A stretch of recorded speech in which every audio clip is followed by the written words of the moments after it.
à toutes et à tous.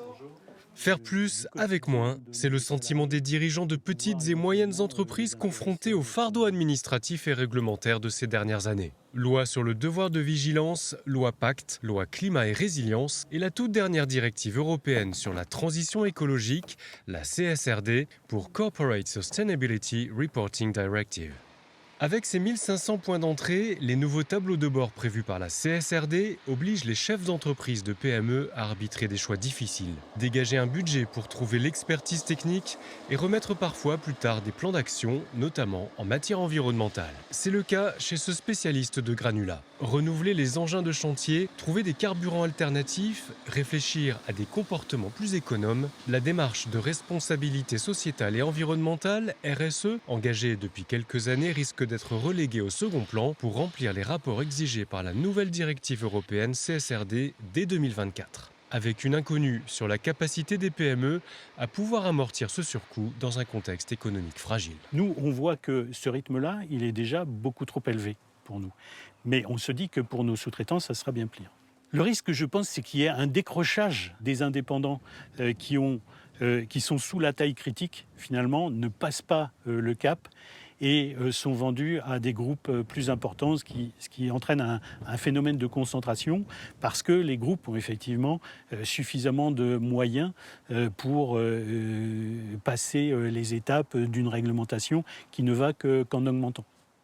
Même interrogation chez cet expert de la valorisation de rebuts en métal. Une nouvelle usine décarbonée et autonome en énergie devrait répondre aux besoins du secteur aéronautique.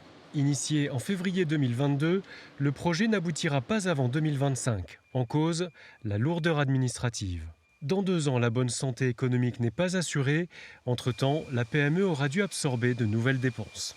Aujourd'hui, nous n'avons pas le temps, en tant que patron de TPE-PME, de nous concentrer sur un dossier administratif. Donc, nous sommes obligés de prendre une société qui, elle, sera spécialisée dans le domaine administratif. C'est très bien qu'il y ait de la réglementation, mais il ne faut pas que cette réglementation vienne bloquer le développement des sociétés. Et là, ça peut être le cas si les délais d'instruction sont trop longs ou si on nous demande de dupliquer un dossier alors qu'un seul dossier pourrait servir à différentes administrations. L'inflation législative oblige les PME à assumer seules des choix contre-productifs. Alors, pour la CPME, un moratoire s'impose. Et à chaque nouveau projet réglementaire, un essai grandeur nature doit se faire. On ne peut pas parler de transition environnementale sans parler de la performance sociale et de la performance économique. Il faut pouvoir arriver à lier les trois.